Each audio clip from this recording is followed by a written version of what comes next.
Sahabat Hikmah, menderita penyakit kanker bukan berarti akhir dari segalanya. Prinsip itulah yang dipegang Debara Asmara, warga Kabupaten Cianjur, Jawa Barat, seorang penyintas kanker. Bukannya menyerah pada keadaan, Debara justru menjadikan penyakitnya sebagai motivasi untuk berusaha, agar ia bisa membiayai pengobatan kanker yang dideritanya. Debara kemudian membuka usaha daging sapi kemasan aneka rasa sejak tahun 2017 lalu. Waktu itu ada karena ini tuh hobi. Saya itu hobi bakso. Karena saya keseringan, itu dari ujung rumah saya itu daerah kota dong, jalan jurus rumah itu daerah kota. Jadi dari situ nih banyak tukang bakso. Saya bilang ke tukang bakso itu, ini dagingnya dari mana? Ternyata dagingnya ada yang dari Tangerang, dari Bandung, dari Cicahem gitu. Ya kenapa kita nggak coba-coba buat survei, mensuplai daging itu gitu. Pada masa mudanya, Bara yang kini berusia 40 tahun gemar gonta-ganti profesi. Saat merantau di Jakarta dan Bali, ia pernah berprofesi sebagai badut Ancol dan bahkan pernah bekerja di tempat hiburan malam yang penuh godaan. Lelah berpetualang, Bara kemudian memutuskan untuk pulang ke Cianjur. Untuk mendapatkan penghasilan, Bara lalu membuka usaha dimsum kecil-kecilan bersama rekan kerjanya. Dari zaman dulu, dari zaman saya kerja di Jakarta, saya kerja di Bali, yang pertama dicari makanan itu pasti dimsum gitu. Jadi pas waktu itu sering temen datang ke rumah saya bertamu, saya selalu menyetok dimsum, dimasukin ke freezer. Pas teman saya datang, saya suguhin gitu. Terus teman saya bilang, kenapa kamu nggak buka dimsum aja gitu. Tapi baru dirintis beberapa bulan saja, Bara telah ditipu berkali-kali oleh customernya. Sejumlah besar dimsum telah dibuat, tapi pembelinya tak kunjung datang. Ratusan box dimsum terancam basi. Bara mengalami kerugian yang sangat besar hingga mengancam usaha dimsumnya. Nah, di sini benar loh. Gak ada juga yang di sini namanya nomor 32. Gak ada. Nggak ada ya. Yang di sini juga nggak ada yang namanya Deden Kurniawan. Ya udah coba. Ya, terima kasih ya Pak ya. Nggak ganggu. Wah, waktu itu ada telepon tiba-tiba karena kita delivery waktu itu. Terus ada telepon katanya pesen paket dimsum. Waktu itu masih ingat harganya itu 22.500 sejumlah 150 box. Hari Jumat waktu itu. Saya sama teman saya gembira sekali dong. Dan itu disediain, terus kita janjian. Dan bodohnya waktu itu karena saya belum mengenal dunia bisnis, saya mengiyakan tanpa ada uang panjer gitu ya. Biasanya kan suka ada setengahnya dulu, itu enggak. Akibat berulang kali tertipu, usaha dimsum Bara pun bangkrut. Ia tidak sanggup lagi membayar sewa ruko. Namun di sisi lain, kebangkrutan itu juga membawa hikmah bagi Bara. Ya, ketika dimsumnya tak dibayar karena penipuan, Bara selalu membagikannya pada anak-anak yatim di sebuah yayasan. Bara mulai merasakan nikmatnya berbagi dengan mereka yang membutuhkan. Saya murahin, terus saya delivery. Dan alhamdulillah separohnya kejual dan separohnya lagi saya bagiin ke anak yatim. Karena saya ngerasa gini loh, kalau saya ngeluarin harta saya sedikit, misalnya 10.000, itu pasti akan diganti berlipat-lipat gitu. Dan sampai sekarang juga, saya masih ada satu yayasan di Cianjur. Saya masih mensuplai anak yatim tersebut, ada beberapa orang. Meski penyakit kanker terus menggerogotinya, Bara tidak menyerah. Kebutuhan biaya pengobatan yang sangat besar membuat Bara giat berusaha. Dengan sisa uang tabungan, Bara nekat membuka usaha daging aneka rasa. Ia lalu membeli berkilo-kilo daging sapi untuk kemudian ia racik dengan bumbu-bumbu aneka rasa. Nih Bu, uangnya cukup nggak Bu segini Bu? Oh ya, nggak apa-apa. Makasih ya Bu ya. Sama-sama. Kita kan sekarang orang itu mau praktis dong. Kita nggak mau misalnya kita situ misalnya beli daging, tapi daging itu tidak dikasih bumbu. Sekarang itu orang-orang itu sekarang pilih praktis loh. daging kita udah bersih, udah dikasih bumbu, tinggal digoreng, udah dimarinasi, tinggal digoreng, tinggal diolah. Jadi nggak perlu dibersihin, udah dibumbuin, dan harganya juga sangat terjangkau. Pada awal merintis usaha, Bara menawarkan produk dagingnya dengan cara door to door. Maklum saja, produk yang dijual Bara termasuk produk baru yang belum dikenal di pasaran. Sekali mencoba, pelanggannya kemudian ketagihan. Bara mulai kebanjiran pesanan. Produk daging olahannya laku keras, tapi ada saja pelanggan yang nakal. Ada daging slice kan? Ada Bu, mau daging apa? Yang box. Ya, ada.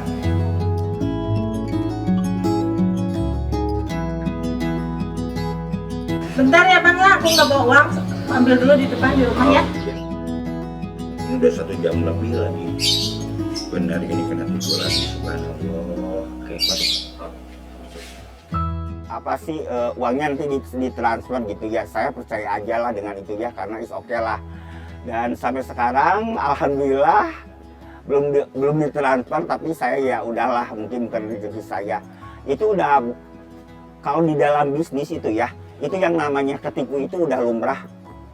Jadi jatuh bangun, saya itu jatuh bangun loh. Iya, coba. Benar itu yang jualan daging itu daging celeng loh. Saat angka penjualannya terus meroket, tiba-tiba saja produk dagangan Bara diserang gosip tidak sedap. Beredar isu jika daging yang dijual Bara adalah daging celeng, alias daging babi hutan. Nih, saya balikin lagi itu. Katanya itu saya dapat kabar itu bukan daging sapi, itu daging celeng loh. Bukan kok Bu, ini daging sapi Bu. Udah, nggak apa-apa, biarin. Tak pelak, isu itu menghantam keras bisnis daging Bara. Penjualannya merosot karena pelanggan ragu dengan kualitas daging yang dijual Bara. Saya merasa kecewa jujur karena gosip di Cianjur itu sangat merebak. Ternyata Aisyah Projon itu mengeluarkan si daging celeng itu. Tetapi alhamdulillah emang Allah itu emang bener loh. Kalau kita itu berdoa itu harus benar-benar minta sama Allah gitu. Ya Allah gimana-gimana, dan itu benar-benar dikabulkan. Agar isu daging celeng tak terus meluas, Bara kemudian melakukan sosialisasi tentang produknya. Ia meyakinkan para pelanggan jika daging yang digunakan sebagai bahan murni daging sapi. Niat yang tulus dan bersungguh-sungguh akhirnya membuat semua orang percaya tentang kehalalan dari produk daging produksi Bara. Alhamdulillah saya diberi nama saya Bara. Tadinya saya sangat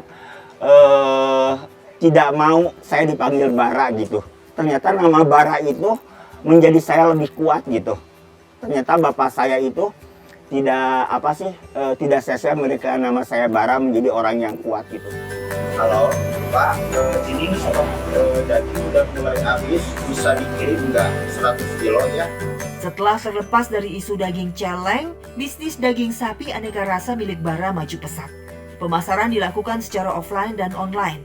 Dengan dukungan 2 buah toko, 11 karyawan, dan ratusan reseller, usaha Bara semakin menguntungkan. Setiap hari ada sekitar 500 cup daging yang diproduksi.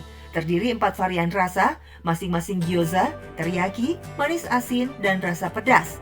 Tak main-main, omset Bara per bulan bisa mencapai ratusan juta rupiah.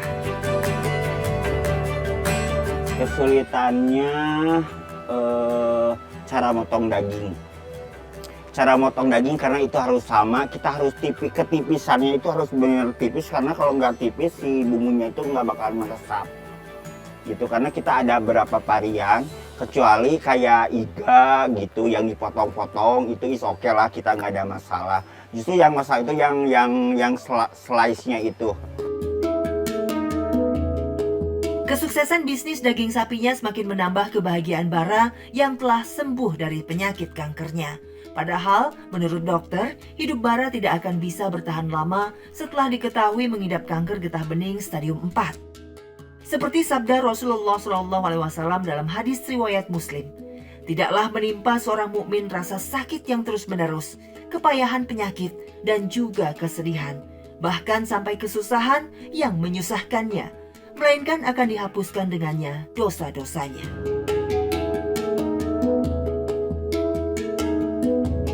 Alhamdulillah saya dinyatakan sembuh.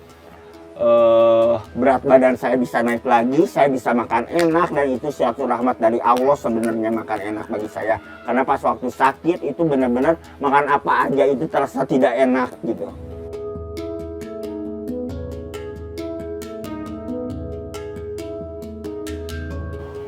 Jika sakit, ada kewajiban bagi seseorang untuk berobat. Nabi SAW menyebutkan tadawaw wala tatadawaw bil haram. Berobatlah dan jangan berobat dengan yang haram. Bagi seorang mukmin, berobat itu merupakan syariat. Artinya, dia melakukan itu, dia mendapat pahala. Tidak penting baginya sembuh atau tidak. Karena kesembuhan hakikatnya dari Allah Subhanahu wa taala. Wa idza maridtu fahuwa yashfin. Apabila aku sakit, kata Nabi Ibrahim, maka dialah Allah yang mengobatiku.